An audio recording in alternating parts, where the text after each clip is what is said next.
fourth dimension.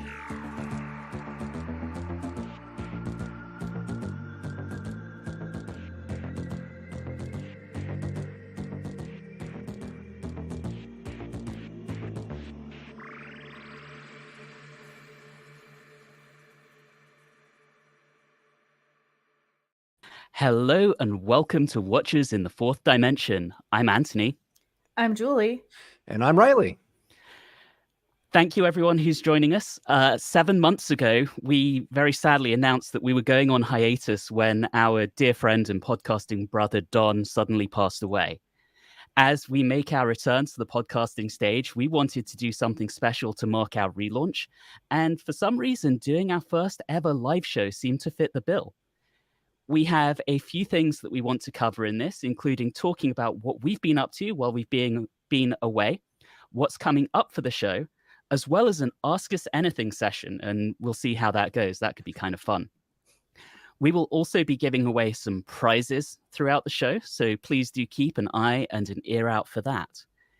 Before we get into this, we have just a couple of quick housekeeping items. Firstly, you can interact with this live stream by leaving comments on either Facebook or YouTube, depending on where you're watching. Behind the scenes, we have our lovely, lovely friend Alan Seiler, who is going to be moderating comments and doing a few other things just to generally make sure that all of this runs smoothly. Further, if you are watching on Facebook and you want to comment, please do go ahead and give StreamYard permission to access your Facebook account so that we can see your name. Otherwise, it just shows you up as Facebook user, which candidly isn't really very helpful to anyone. And if you're using YouTube, you're good. You don't need to worry about any of that. So to give people a chance to join the stream, we're going to kick off by talking about what we've been doing over the last 7 or so months, new hobbies, strange events that have happened to us, fun travel, etc., etc. And we would love to hear from you as well. Let us know what you've been up to in the comments. We are actually going to do a prize for this. And our favorite comment will win, sorry guys, Planet of Evil on DVD. They can't all be winners, can they? This is a Region 1 DVD, so it may not play on DVD players outside of the US. So this is probably going to be really for our US viewers. We do have a Region 2 that we will be giving away later, which is coded for the UK. So while we wait for some answers to come in, let's get started with Riley. What have you been up to? I went to Italy. I went to northern Italy. I went to Venice. I went to Bologna. I went to the Dolomites. I went to Cinque Terre. Had a wonderful, wonderful time and got addicted to the aperitivo, the nice little drink, the spritzes, delicious. But unfortunately, just can't carry that over here in the States. Just life doesn't work that way. But yeah, did that and just my normal, doing runs. That's always fun. And, trying to catch up on video games, which I'm sadly very, very, very, very far behind. So, am I right in thinking you also got addicted to the Italian style of coffee making and you've been honing your craft on that at home? I have the remnants of one right here, which doesn't work well with our little background here. It kind of gets absorbed into the TARDIS. There it goes and back. Just once you come back, when you come back from drinking espresso in Italy and you come back to the United States, it's kind of like drinking hot dishwater. It's coffee doesn't taste the same, so you need something stronger. So I immediately bought an espresso machine. So very nice. Yeah. Julie, how about you? Well, first and foremost, actually, I'm going to ask Riley for things about Italy because I'll be doing that here in a few months. So that's going to be exciting. But I went to Alaska, which was a lot of fun. I did a 7-day cruise, left from Vancouver and stopped in Sitka, stopped in Juneau, Skagway, a couple other places. I got to do rock climbing in Alaska, which was amazing. It also doesn't really make sense. You look around in Alaska and you're like, this place isn't real because it's just so amazing. It's so beautiful. Highly recommend to anyone who is interested in everything like that. But outside of that, things have been pretty normal. again, do my rock climbing thing, and my project picked back up at work, and so now I'm traveling every once in a while to Richmond to an army base. That's about all I can say, but it is what it is. Awesome. Well, in the hiatus, I spent way too much time trying to reverse engineer all of the audio wizardry that Don used to do. And it actually took me about 6 months to get there, which is partly why we're coming back now. We were trying to figure out how we could continue to sound as good as we have always done. It'll probably be slightly inferior because I'm not Don and not nearly as good as he is at this stuff, but it'll be better than nothing. I changed jobs. That was a big thing. So I left the world of finance after 10 years and went over into the world of professional services and now work for a consulting company. Although I'm not a consultant, I don't want that travel life, but they did fly me up to New York for 2 days. That was fun. Beyond that, I have been doing a lot of reading. I read a great history book on the history of the Knights Templar, the actual Knights Templar, none of the conspiracy theories. This was solid history. It's called The Templars by Dan Jones. So any history nuts can go read that. It's fantastic. I also joined the Shriners. So I wear a fez now because fezzes are cool. You did it just for the fez, didn't you? I did. And also, I mean, they do some amazing charity work. They run a series of children's hospitals across the US that really take care of kids who've been severely burnt and try and give them a much better standard of life than they would have without that medical intervention. So amazing organization with some fantastic charitable goals. All right, let's flash up some of the comments. So I think my favorite one, which is a candidate for winning, is Andrew Wilcox says that he's been listening to some inferior Doctor Who podcasts. Flattery will get you everywhere. It will. Absolutely. It will. Kieran James Evans, who's just showing up as Kieran Evans, says, at the time of the last episode, I was applying for jobs just after he got a new job and has moved. Good for you. Congratulations. Kieran. So been listening to a lot of podcasts. Okay, additionally, Sam says Planet of Evil was Elizabeth Sladen's favorite story.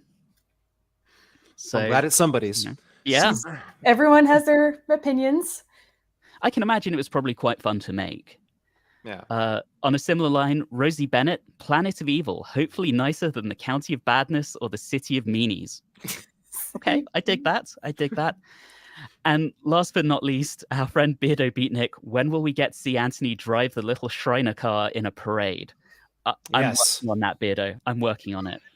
Apparently, I have to supply my own car, and I don't know where to store it. But I'm hoping that a friend can let me borrow theirs at some point. So there will be pictures if and when that happens. I think of those comments, Andrew, with his listening to inferior Doctor Who podcasts, probably wins. Andrew, please go ahead and send us an email to watchers4d@gmail.com, and we will go ahead and sort out getting the DVD of Planet of Evil over to you. Oh, one more has come in. 2,000 Dan LB, or 2,000 Dan pounds. I'm not sure. I've been watching some old Who episodes and imagining what you would say about them. That's really nice, Dan. That's so nice. Yeah, that's awesome. Well, hopefully you will get to hear what we have to say about them. And that almost feels like a perfect segue into talking about what's coming up. And for this, we are going to do another prize giveaway. This is where our Region 2 one comes in. So we're going to do 2 prizes on this. So we've got on Region 1, the Sontaran experiment. And on Region 2, so this is for our UK and I think Australia viewers and listeners, we have the moon base. So please, to be in the running to win those, please do tell us what you're most looking forward to hearing us talk about. It doesn't have to be one of the episodes that we are about to mention. It can be anything in the future. We have a lot of Doctor Who still to cover. So we actually started recording a while ago, and we have, I think it's 7 episodes that we have already recorded, and we're in the process of editing. This is a mix of regular episodes and bonus episodes. So we have our last 2 episodes that we recorded with Don, The Brain of Morbius and The Seeds of Doom. Now, obviously, those 2 were fairly difficult for us to get through and to edit. I'm actually still in the process of editing The Seeds of Doom. But candidly, we wanted to get them out into the world before, shortly after he passed away. I had a very long conversation with his fiancée, who also sadly passed away a few months ago. But she was adamant that he would have wanted them out in the world, and that she also wanted those 2 episodes out. So we will be releasing those. So those are coming soon. And we've also more recently recorded the first 2 episodes without him. So our season 13 retrospective, which will be coming after The Brain of Morbius and The Seeds of Doom. And of course, we have started on the legendary season 14, which is held up by so many people to be one of the greatest seasons of the show. And so we started on The Mask of Mandragora. More on that to come. We might be a little controversial on that. We'll see what fandom's general opinion might be. We also have several bonus episodes coming through. So as a kind of test recording to see how the dynamic would work between just the 3 of us, we actually did something completely irrelevant, but it actually turned out so well that we're going to release it as a bonus episode. And I'm going to let Julie talk about that. All right. So back when Don was still with us, and I think it was around the holidays, I was getting a little bored. So I asked the guys, hey, what would be something that's really fun to watch on BritBox that I probably haven't seen? And the recommendation was Blackadder. Yes, everyone, I have not seen that up to that point. And man, that was one of the best things I've ever watched. I must say, I thank the guys for saying, skip season 1 first, start on season 2, watch the rest of it, and then go back.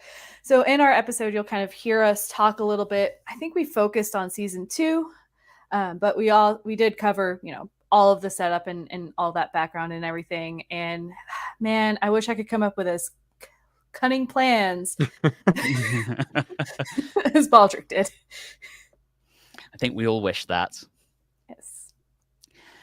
Also, on the bonus episodes that we're working towards, we actually got so much wonderful feedback and support and so many wonderful tributes to Don from our listeners. We have recorded a tribute to Don, where we will be running through the comments and the tributes and so on. It really did show that this is a truly wonderful fandom, and there is a truly wonderful community that this podcast has developed. So thank you to everyone who wrote in with a tribute to Don. We have aggregated all of that. We have a tribute episode coming up where we also wanted to go a bit beyond just going through the tributes to Don. We also included a silly little movie that Don dearly loved called Phantom of the Paradise, which has nothing to do with Doctor Who whatsoever. Before he passed, Don spent literally a year desperately trying to find a connection to Doctor Who in this movie so that we could cover it as a bonus episode. And so we thought that talking about it as a tribute to Don, given that he so badly wanted us to talk about it, would have been very, very fitting. So that's coming up. Incredibly silly, very enjoyable. And, if you're in the mood, it's kind of in the same vein as Rocky Horror, kind of a campy rock opera from a similar time period. So do go check that out before we listen in. And I do want to flash up a comment at this point, because Beardo Beatnik says Phantom of the Paradise is a classic. I think Don would have agreed with you, Beardo. Absolutely. We also have our customary audio bonus episode coming up. So we will be talking about Doctor Who and the Pescatons, which of course was actually recorded at the time. I had not seen that illustration before. Oh yeah, that's the cover from it. That was the LP cover. It's wonderful. so that was recorded originally between seasons 13 and 14. So it seemed very fitting for us to actually listen to that and talk about it. So that will be coming up around the same time as the season 13 retrospective. And then last but not least, and I'm going to hand over to Riley to talk about this, but we have a Halloween episode that we will be recording this coming week. That's right. This Tuesday, we will be recording our third Halloween special. Spooky season is just around the corner, and it will most likely be released towards the end of October just to get right in that sweet spot. We will be covering a double feature as we usually do, has a connection to Doctor Who cast members, most likely actors who play the Doctor. We will be covering the horror of Dracula, also as it's called here in the States, also known as Dracula, done by Hammer in 1958 over there across the pond. And our connection there is because it's Peter Cushing who played the Doctor in the Amicus Dalek films. And then off of Amicus, we are doing another Amicus anthology film. We're doing The Vault of Horror. And there it is, The Vault of Horror. And the connection there is Tom Baker's in it. He's in one of the stories, the very last story. So we're going to have a blast doing that. Our normal Halloween episode, chit chat, just a little fun to take a little diversion with a slight Who connection. Thank you, Riley. So as you can hear, we are in full production mode right now. We have a lot coming up. We also have some things we haven't recorded yet that will come between now and the end of the year. So all things being equal, we should actually finish season 14, at least up to Talons, by the end of the year and have that released for you. So full season to come. We're already looking at recording a Christmas episode. I think as you're gathering from the conversation, we tend to record quite far in advance of release. And our Christmas episode this year will be something that actually several people have repeatedly asked for. So we're not going to say what it is just yet. We'd like to keep that element of surprise. But several of you have asked for it on several, so we really hope that's something that will be enjoyed. And also with the forthcoming animation of The Underwater Menace coming up, we will be coming back to do another bonus episode to talk about that again. So... Oh, and Riley's cat has joined the chat. Everyone say hello to Bernie. One of our many unofficial mascots. Yep. That we all have. All right, we are going to take some of the comments right now. And firstly, Andrew Wilcox says he already has Planet of Evil, so please give it to someone more fortunate. Or unfortunate. Or unfortunate. So if you want a Region 1 copy of Planet of Evil, please do drop it in the chat and we'll give it away to the first person who asks for it. In terms of what's coming up, Adam Wright says that he's looking for Julie to be happy that the women count will go up in the brain of Morbius. Accurate. It is accurate, yes. Kieran Evans, in the short term, we're getting to Leela. Yes, we are. Season 14 coming up. Foolishness Films. Looking forward to our thoughts on the 60th anniversary, but this will be a long wait. I actually did the math on this recently because, of course, I did. And if we go weekly when we hit the new series, the Eccleston era, we will get to that. I think it's in like 2032 or 33. So that could be a very long wait. Kieran, it's all right if you don't like Mask. Okay, that's good. I'm glad you guys will forgive us for that. Rosie Bennett, Series 3 of Blackadder will always be my favorite. I'd never cried laughing before watching the episode about the actors. That's one of my favorites. Dave Krause talking about the Pescatons. That was the first Doctor Who audio I ever heard. Wow. Rosie again. I have a game of finding the worst Tom Baker pictures from back in the day. Doctor Who and the Pescatons is one I need to add to my collection. Brilliant. I am very interested in this game and would love to see what that looks like. So if there's some way where we can see all that, please let me know. Okay. Let's see. What else? JM Casey. Hey JM, what's up?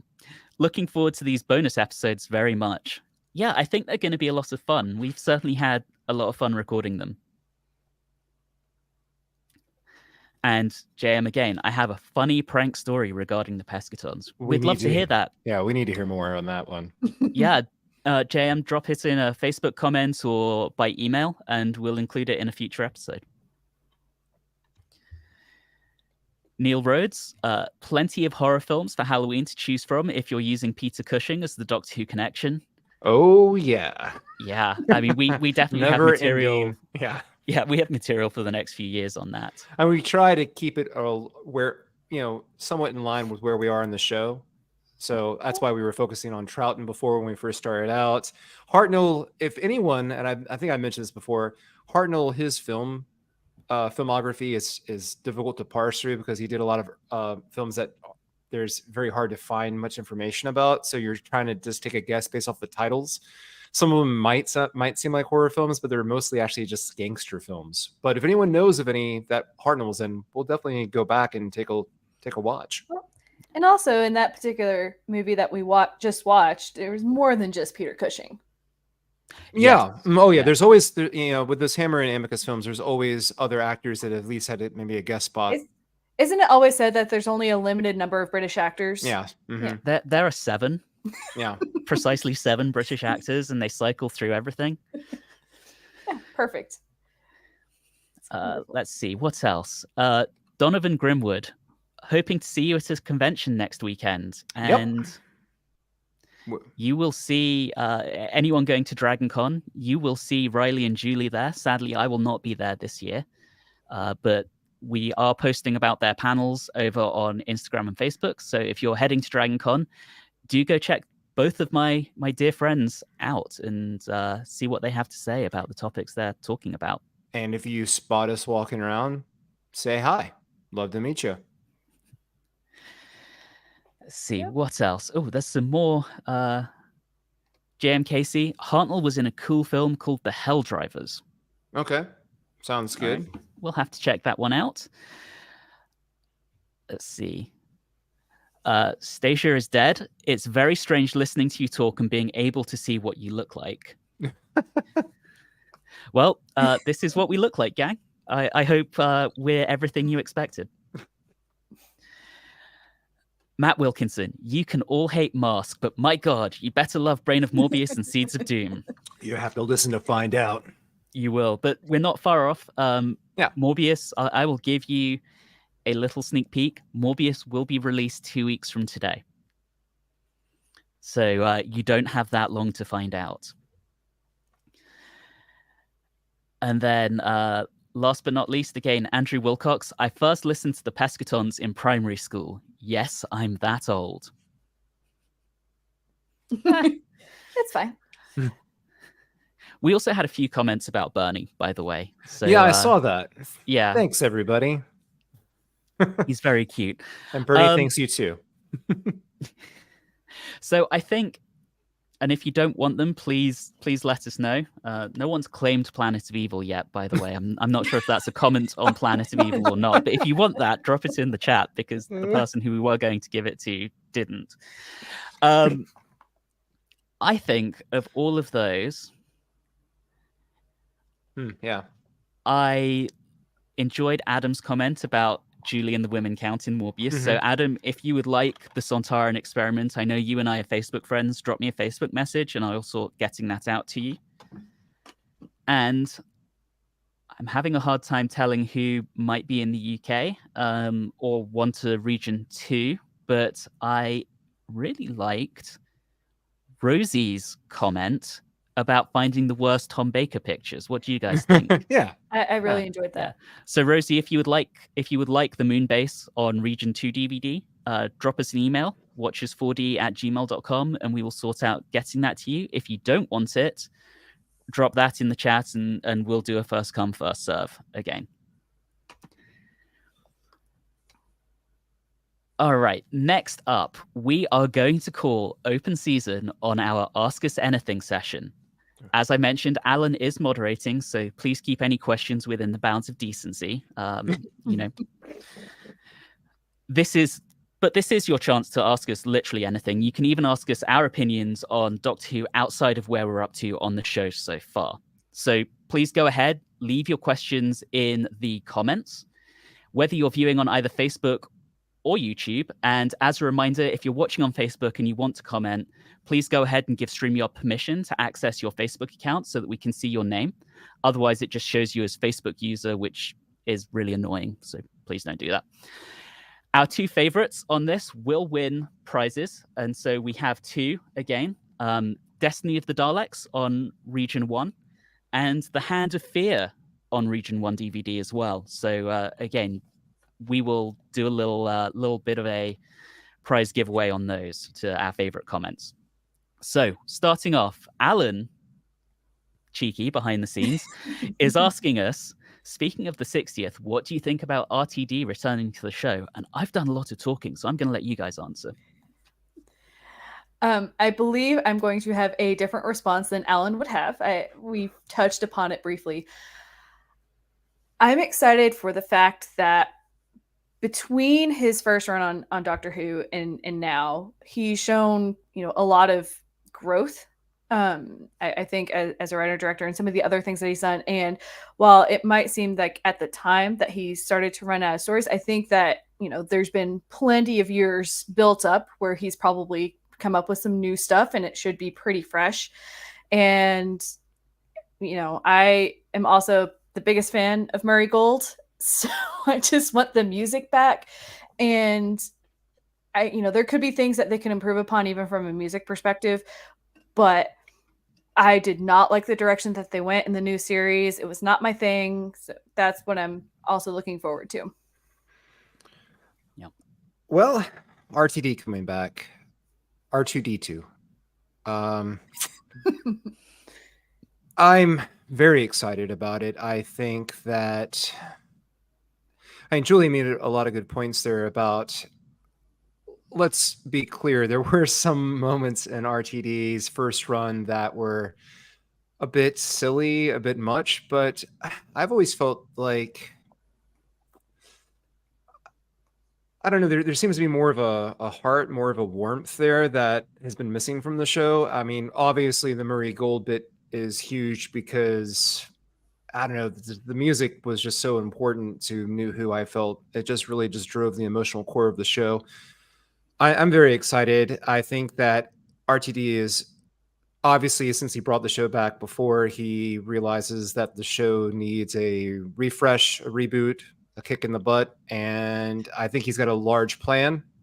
And I think it's all well set up with the Tenet specials and then heading it over to Ncuti as for later on next year. So I think he has a very smart plan. I think they're looking at it from a point of view of really trying to expand it all and try to really put a concerted long-term plan instead of just a quick flip and then see what happens. So there are two questions that I feel dovetail into this very nicely. So I want to take this one from Matt Wilkinson next, which says, do you think it's time that the current show moves on from Tennant?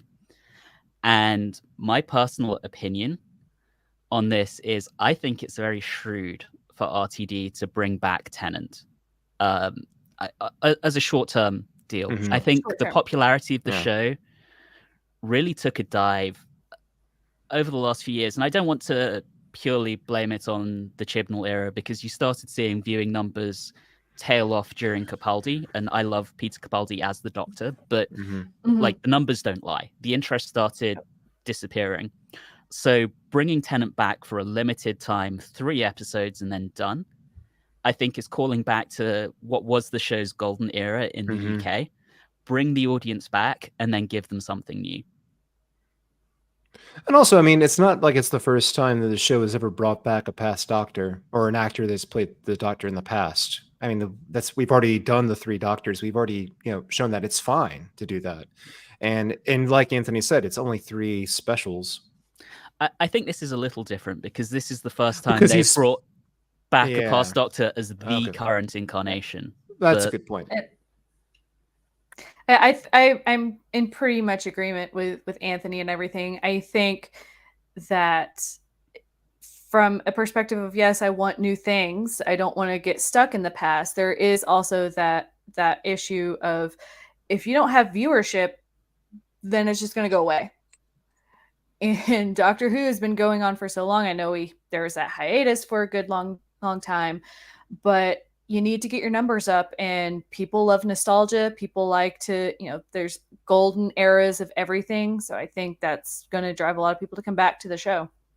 And on a personal note, Tennant coming back is great for me because I like cosplaying the 10th Doctor. So yeah, you need to invest. You need to invest in some new. I gotta get the new costume. Suit. Yeah, that's maybe next year. There's already been a rush for that.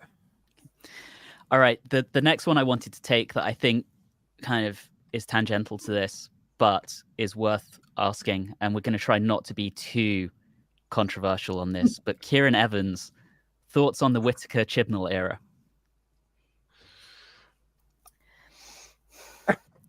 Well, it's Riley, okay. I know you just gave up at one point. So okay,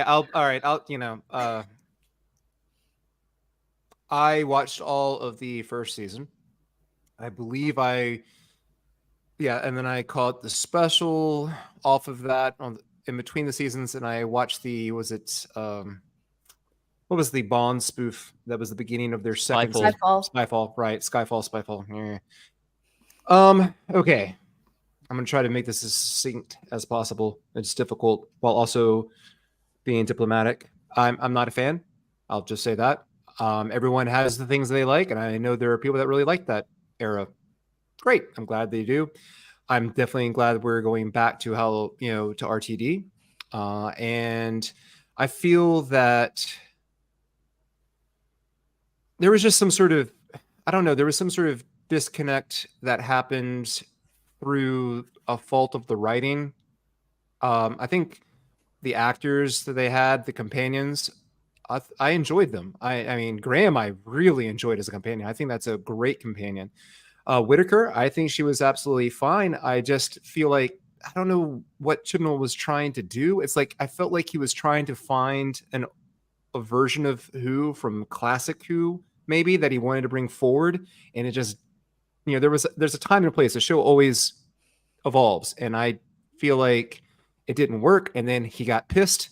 And then he started really getting into some stuff and messing around with the canon and just saying, kind of like a child with playing a game with other children. And when the other children didn't like the game, they got angry and then said, well, screw you. I'm going to just do whatever I want now. And I don't care. That's what I think happened. So I don't know if that's going to anger people, but that's just my opinion. So, but hey, if you like it, great. I'm glad, there's a version of Who for everyone. Go ahead, Julie. I think I'm in a lot of agreement. I didn't give up on it. I don't tend to give up on a lot of things. Once it started, I try to see it through the end. Granted, Doctor Who might not end, so we will see how that goes. I love Jodie, and I like most of the companions that they've chosen. I think the acting is great. The story is where it suffers a lot. I think the first one, and also I won't even say just the storyline. I think there was a disservice of getting rid of everyone, getting rid of your costuming, getting rid of your music, getting rid of your marketing team. Getting cleaning slate was probably a problem, because I think there's some amount of continuity that needs to happen within Doctor Who. He also had that idea of it's going to be all new villains. Everything was completely brand new. And while sometimes that can work, it didn't, because he didn't come up with compelling villains. You had the guy covered with teeth. I mean, really, let's be clear. That's disgusting. I also thought there was a lot of things that were very ham-fisted, very heavy, like just a kind of slap in the face sometimes with some of the storylines, which I know that Doctor Who has always touched upon controversial subjects, but most of the time it was in a more subtle way. And then at the very end, you're like, oh, hey, look, that's what happened. And some things like that. And I don't think it actually was as feminist as they originally planned with casting a female doctor. Yeah. So that's my opinion. Yeah, I'm with you, Julie. I think, candidly, if you're going to go down the female doctor path, you need to make her every bit as strong as her predecessors. And I felt like the 13th Doctor never knew what was going on. Her character was incredibly inconsistent. And if you're going to make such a big change, you've got to get it right. Yeah. And they just didn't. And I think part of it comes down to, I suspect Jodie was told to emphasize the 10th and 11th Doctor characteristics, which frustrated me because you watch an interview with her where she is herself and she's funny, she's quirky, she's charming. And I wish she had played it more as herself. I also think, candidly, the writing was difficult. Julie already mentioned the first season, it was basically, we're going to get rid of every single established villain, every bit of continuity, and just play it like it's a completely new show, which is fine if you do it well. But I found that first season very boring. It was one of the first times that I really struggled to get through the entire season. And then the second of Chibnall's seasons, he clearly just went, okay, I got your feedback. I'm going to throw the kitchen sink. I'm going to give you the Jadoon. I'm going to give you the Cybermen. I'm going to give you Time Lords. I'm going to give you the Master. And it just became the absolute opposite of the first season. So there's that tonal inconsistency. And then just people frequently criticize the writing, and not unjustly, but I do want to give a specific example from The Power of the Doctor, where Graham's randomly in a volcano in Peru where he meets Ace. Like, how did he get there? This is like a guy who used to drive a bus from East London. What?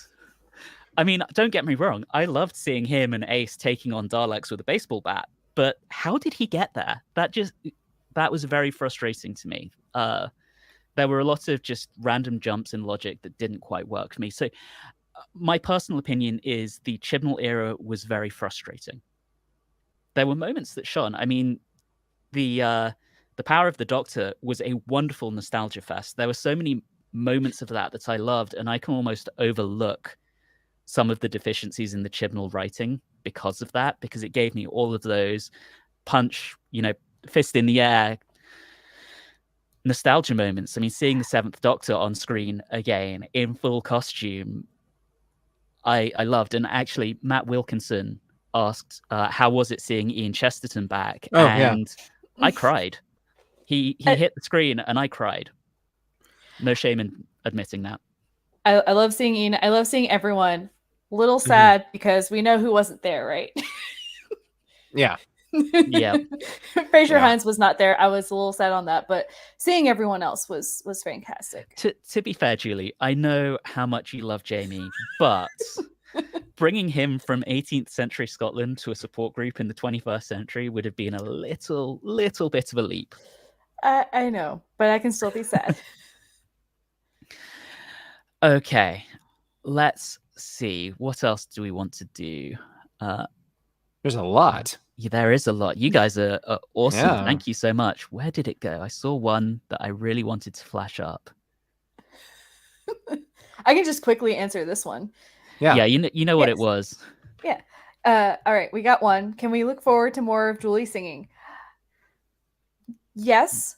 Now, to be fair with me singing, I have to have certain inspiration. And a lot of times what I try to do is when I'm watching one of the serials, see if there's some sort of topic that reminds me of a song. So yes, I will be. Just bear with me as I figure out where that makes sense. And I can actually reveal that you will get both Julie and Riley doing a little bit of singing when we do the Brain of Morbius in a couple of weeks. That is right. So that one's very exciting.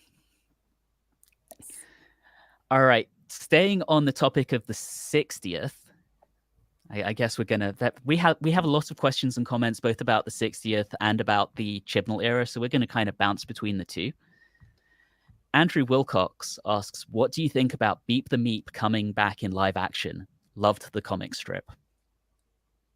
I cannot comment on this because I never had heard of this before ever. This might be more of a question for me because Riley's looking equally puzzled. I love Beep the Meep. I thought the comic book was fantastic. I really enjoyed the turn of Beep the Meep in the little Big Finish special they did as a Doctor Who magazine giveaway, the ratings war, probably about, I don't know, 20-ish years ago. Very fun character. I am very curious as to see whether this will effectively wipe the original comic of the Star Beast out of canon and replace it with this new version or not. I've got no idea what RTD is going to do there. Maybe they'll find a way to have them coexist. But I think that Beep is going to be very, very fun. Very much looking forward to that. Okay. I think this is more of a... We have a couple of things that are more comments. So Adam Wright, my thing about Whittaker was that it always felt like a man trapped in a woman's body. That was phenomenal about Missy. Or what was phenomenal about Missy is that she was the master and embraced being a time lady. Whittaker even put on a tux in Spyfall. I have no issue with masculine women, but if the Doctor was going to be a time lady, they should have went all in. I tend to agree. I get very frustrated when strong women turns into they must be a fighter, they must be a leader, they must be all of these other things. I think that to really embrace being a woman, you are more than just trying to be a man. And I think that there's a tendency to not lean into the softer side of being a woman, thinking that that is going to make them weaker, but that's actually a strong suit that men just cannot understand. And so that's what I get really frustrated with. And so I think that, yes, I tend to agree. They didn't really try to have her lean into it other than just being like, oh man, this is cool. I'm a woman now. Okay, there's more to it than just the body appearance. I just want to point out that I really liked Missy. I really thought that was very well done. And I prefer Missy over the most recent incarnation of the Master on the show. So... Oh, I really like both. I thought Sasha Really? did a great job as the Master. He got to sing and dance to the Rah Rah Rasputin song. That's all that matters. That all that counts is Boney B's Rah Rah Rasputin. What I love about that, there was a news story recently that wasn't scripted. He read the script, thought he read that the Master danced. He didn't. It wasn't in the script, did it, and they just kept it in. I love that. Okay. Oh man, I got some people here agreeing with me. Yeah. Yeah. Yeah. Wonderful. There you go. Preach. Yes. Okay, Donovan Grimwood. I love that they redid the original outfits for Peter and Sylvester. Peter got to wear his for photo shoots at Pensacon. Yes, I loved seeing them both in their original costumes, even if they were just holograms. Particularly Sylvester. I'm such a McCoy fanboy. I can appreciate it. I just haven't gotten around to watching those guys yet. Oh, did you just see that question that was just up there for a moment? There we go. Matt Wilkinson, are you guys ever doing the Curse of Fatal Death? We have to. We do. So this is where we go back to Don. Right. The Curse of Fatal Death was Don's introduction to Doctor Who. He was a huge, huge fan of Rowan Atkinson, and that led him to the Curse of Fatal Death. Don was adamant that it needed to be its own full actual episode, not a bonus episode. And so we're going to do it. We will be doing effectively a Wilderness Years season when the time comes. So we'll do Survival, and then we'll go in and we'll do Dimensions in Time. We will do the TV movie. We'll do the Curse of Fatal Death, and probably a few things from other media, maybe Downtime, maybe something like The Scream of the Shalka. We're so far off of that, the details still need to be figured out, but we will effectively find a way to make that its own season, which will be really, really fun. Wow. Okay, lots of comments. Kieran Evans, I think that The Curse of Fatal Death was my first Who as well, when 5-year-old me watched on Red Nose Day in 1998. Kieran, I think I was 11, and I also watched it then. So we were running in parallel, just with 6 years between us in terms of age. Okay, let's see. Donovan Grimwood, when it comes out, will you maybe review The Real McCoy as a bonus episode? So for anyone who's not aware, there is a film about Sylvester McCoy that is in the works called The Real McCoy that I'm not sure whether it's going to be like an interview documentary or whether it's going to be a biopic, but I think it looks rather fun. I'm sure we'll find a way to do it. We'll probably wait until we've actually covered something involving Sylvester before we do it, though. Stacia is dead again. He who is tired of Sylvester McCoy is tired of life. He's so wonderful. He's so eccentric. I've had the opportunity to meet him on several occasions, twice at Dragon Con and once in the UK, and he's just a joy. Really love him. Couple of fun stories from Dragon Con. One year he had injured his leg and was in a mobility scooter, and on the Thursday night of Dragon Con, which before there was official programming used to be just people gathering and having a few drinks, Sylvester got a little bit tipsy, managed to shake off his minder, and was just riding around the hotels in his scooter, or his mobility thing, having the time of his life. He was great. And another time, I was walking through the lobby of the Hilton, and he came up to me and asked me how he could get to the bar. So, man after my own heart, looking for the bar. Love it. Okay, next up, let's see what else we have.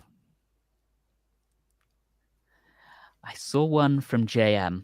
Okay, would the Watchers ever consider doing a piece of original Who fiction as a bonus episode? Yes, I vote yes.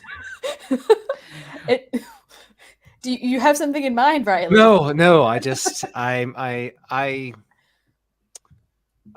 think it's a very good idea.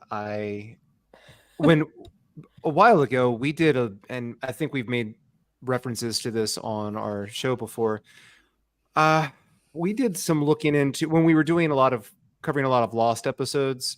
Outside of looking at reconstructions, we also came across people's own reconstructions of episodes on YouTube, yes. which is an interesting rabbit hole to go down. And so that was highly pleasurable to do. So I'm assuming that we would find also things like that from Who fiction that's original. So that's why I really want to do it. And I think back before this podcast was even a thing, I remember meeting some folks at Timegate who had a YouTube channel and had some episodes that they did, and one of them was one of the doctors. He also would play Frankenfurter for Rocky Horror as well. But I did actually, I think, enjoy a few of those. So I think that kind of fits into a little bit of this original Who fiction. So I could be on board. And in the past, we've talked about maybe doing a Target book club. Oh, yes. I think we did. I think it would be fun, maybe for one or two of us, maybe not all three of us, to get a couple of guests on and talk about a few Target novels. I mean, they're a relatively quick read, so we could probably talk about two or three of them and bring on a couple of guests. I think that could be quite fun. But actually, this was exactly where I was going to go. Kieran Evans asks... This is what happens when Alan and I are trying to control this at the same time. Kieran Evans asks, you covering the Virgin New Adventures or Missing Adventures, and the BBC range would be interesting. You could pick a Missing Adventure and or past Doctor adventure for each Doctor you cover. That would be a lot of reading. I would certainly love to do maybe one or two New Adventures, Missing Adventures, or BBC books. Probably not one per Doctor, because they can be quite long. I mean, I can't imagine how long it would take everyone to read something like Alien Bodies, which is just a phenomenal piece of work, but really, really quite a long read. And then read like 10 more. I think that would be quite a lot. But I would certainly love to cover one or two of them as we get to that era and maybe look at that in the context of the wilderness years and how fandom filled the gap when Doctor Who wasn't on TV. I think that would be rather fun. Andrew Wilcox, Target Book Club would be awesome. the more people ask for that kind of thing, or the more people talk about it, there really does seem to be an appetite for that. So maybe we'll make that happen in 2024. We've got a pretty packed schedule for the end of this year. Mhm. Maybe early next year we can make that happen. Andrew Wilcox again. What are your first impressions of Shooty? So I have a quick thing. So back in 2016, I had gone to London. I stumbled across the Globe Theater as they were doing a production of A Midsummer Night's Dream. Fast forward to this year, and I'm looking at his IMDb and realize that I saw a production of him on stage at the Globe. I had no idea who he was at the time, but I just find it amazing that it's a very small world. And I was touching the stage, so I probably got pretty close to Shooty as he was doing that. And oh, you were a groundling? Yeah, I was a groundling. It awesome. Was amazing. Yeah, I walked by it when it was like 10 minutes until the show was going to start. And they were like, £5 to be a groundling. I was like, absolutely, yes, please. I also watched Sex Education, and he is amazing. My favorite character of that show. I think he is wonderful. I think he is a wonderful actor. From what I've seen, just from a costuming perspective, everything that he wears, he looks awesome. So I'm very excited for Shooty.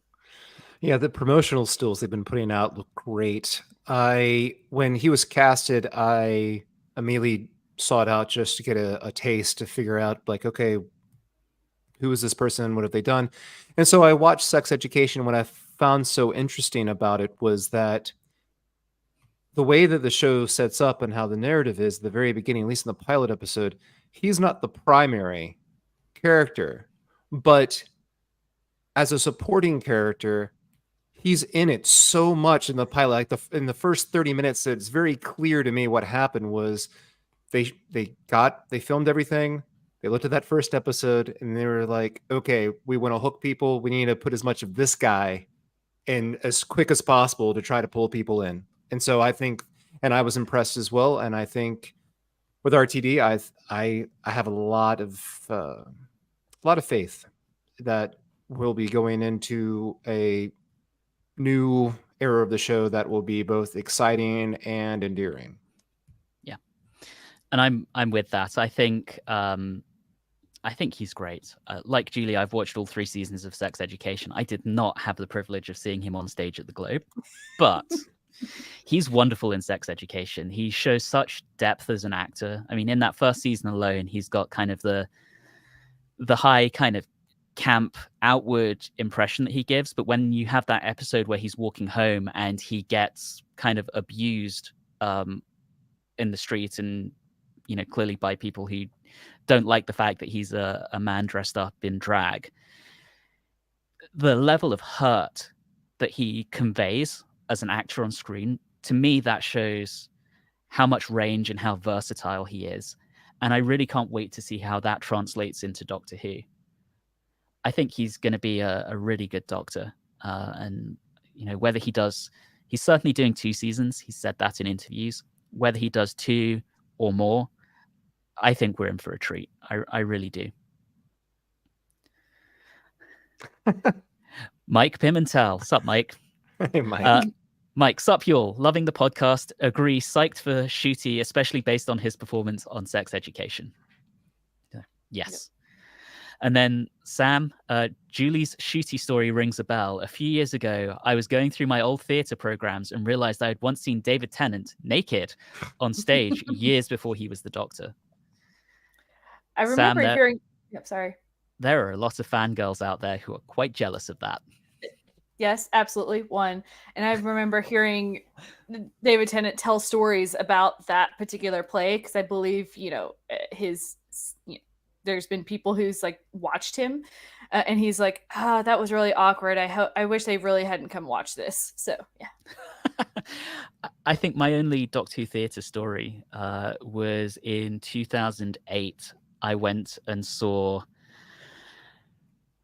David Tennant and Patrick Stewart in Hamlet in Stratford-upon-Avon. And I was 2 rows from the stage. So I was probably Wow. within about 10 feet of both of them. And yes, they are both phenomenal on stage. They are very, very talented Shakespearean actors. So it wasn't a Doctor Who person, really, but just because we got into theater, sorry everyone, I saw Kenneth Branagh on stage. I was 7 rows back, but yes, that was phenomenal. Also highly recommend. Can we please get Kenneth Branagh to direct a Doctor Who episode? That could be very fun. I love him. I agree. All right, Matt Wilkinson, how do you envisage covering the 8th Doctor? And I guess this one's really for me. So we will do the TV movie, obviously. We will do the Night of the Doctor, probably the same time we do the Day of the Doctor, when we eventually get to that in like 10 years' time or however long that will be. We will likely we'll pick a big finish. We'll do a big finish. Maybe 2. But we won't do a big thing simply because there's way too much there for us to cover, and we don't want to extend this podcast into the 2040s. But we will do something to take it beyond the TV movie. But we're still probably about 3 or so years off from that. And on a similar note, Beardo Beatnik asks, have any of you watched the documentary Who Am I? So for anyone who's not familiar with what that is, the behind-the-scenes team from the TV movie, I think specifically the director, which I think was Matthew Jacobs, recently did a documentary on the TV movie called Who Am I?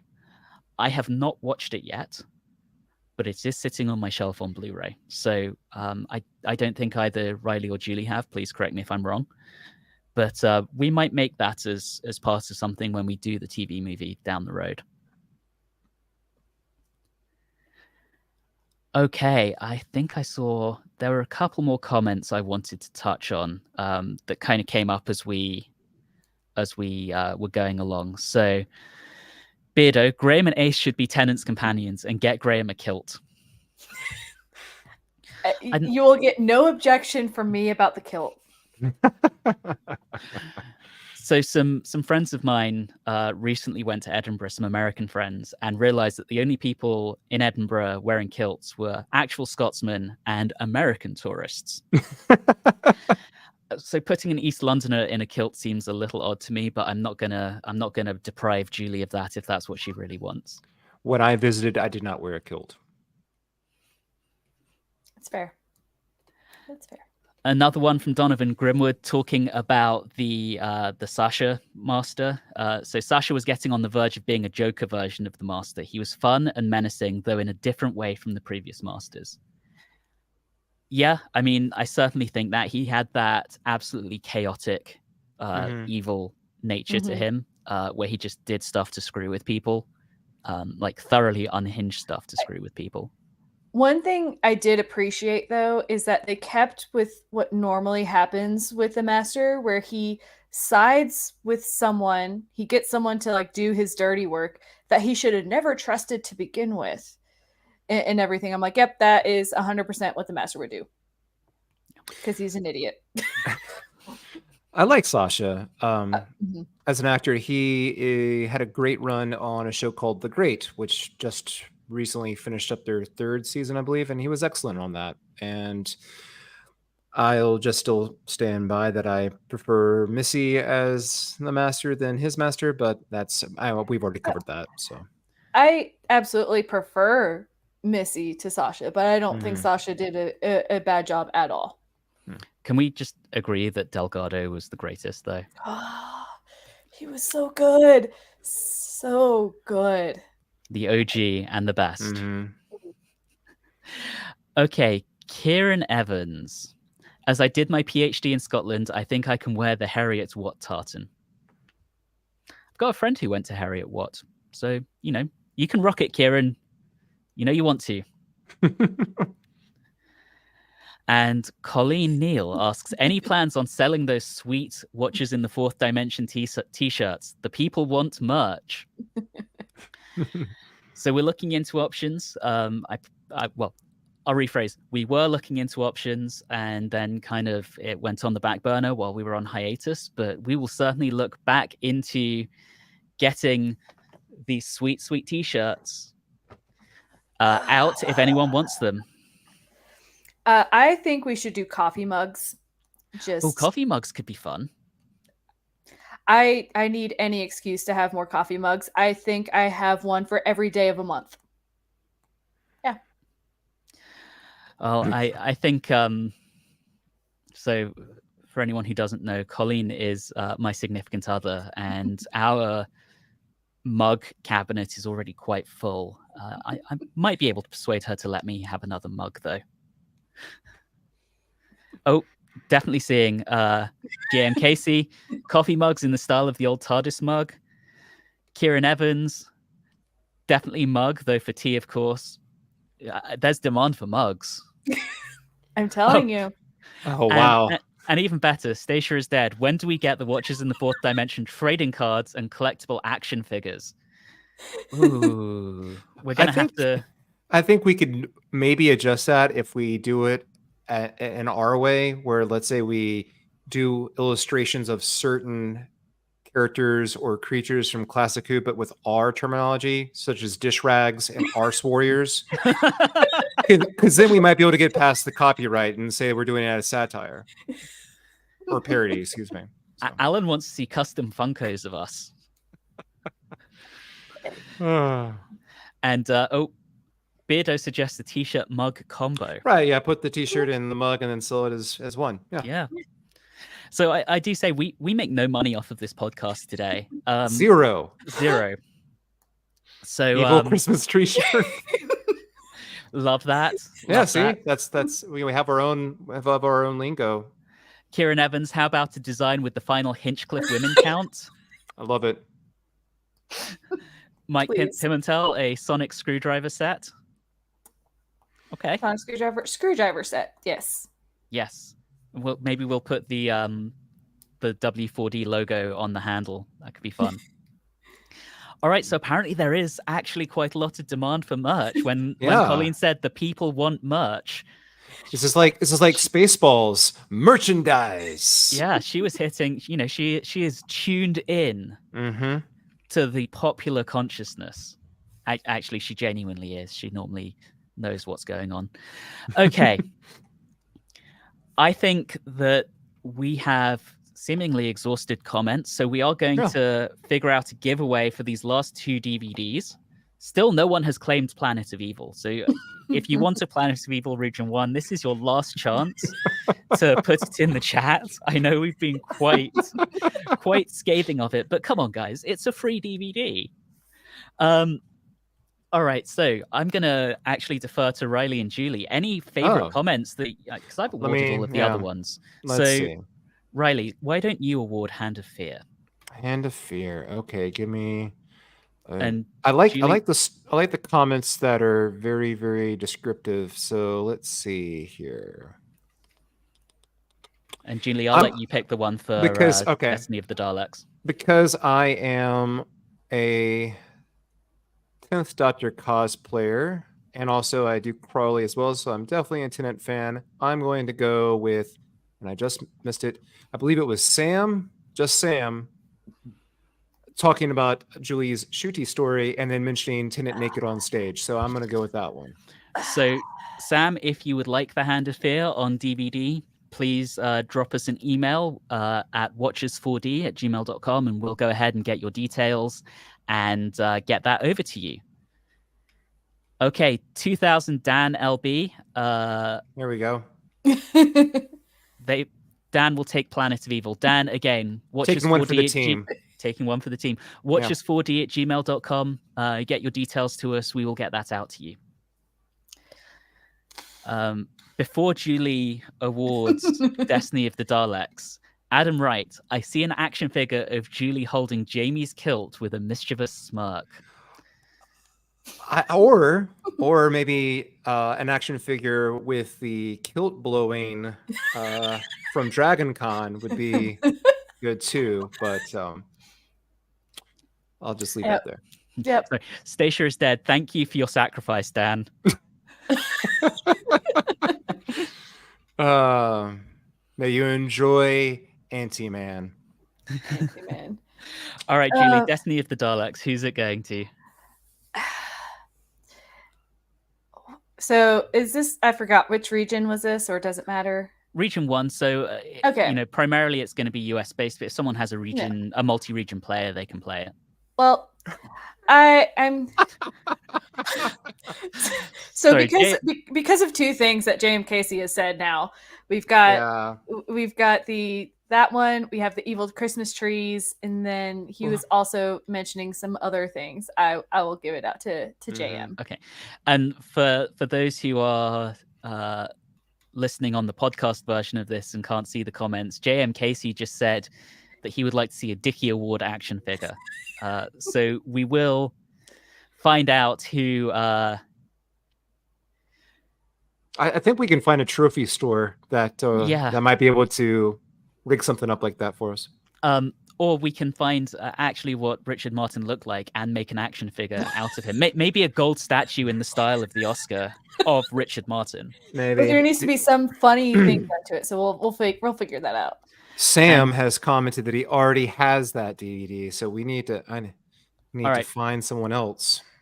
So Riley, do you want to give a second shot? Or... Yeah, give me just a moment. I'm going to go with.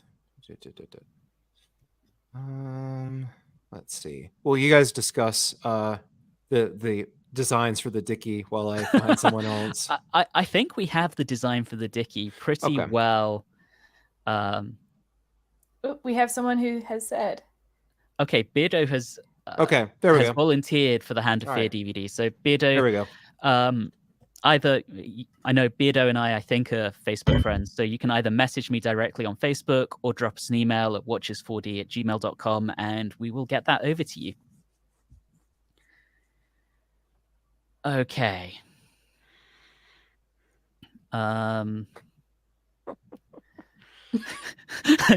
Sorry. Last comment before we wrap up. JM Casey, I think the Dickie Award design does speak for itself. Yep. Okay. Perfect way to end this. Yeah. I think that wraps it up. So thank you so much, everyone, for tuning in. If you want to rewatch this will be preserved on both our YouTube and on our Facebook pages as the video conversation in about a week's time. So next Sunday, we will be putting out a podcast version of this as a bonus episode. And then we will be back in 2 weeks' time with our first regular podcast episode since January. So as mentioned, that is The Brain of Morbius, which we actually recorded back in January. So it's been on the back burner for a while. It does still have Don. And then that will be followed a couple of weeks later by The Seeds of Doom, which is our last episode with Don. So do tune in for those. Those will be back very, very soon. But as always, in the meantime, thank you everyone who's tuned in live for this. You guys have been very fun. You've given us a lot of great comments, a lot of great questions. It's been very, very much appreciated. And for all of those listening after the fact, again, thank you for taking the time to listen to us. We hope you've enjoyed this as much as we have. But in the meantime, thank you all so very much. And as always, have a good one.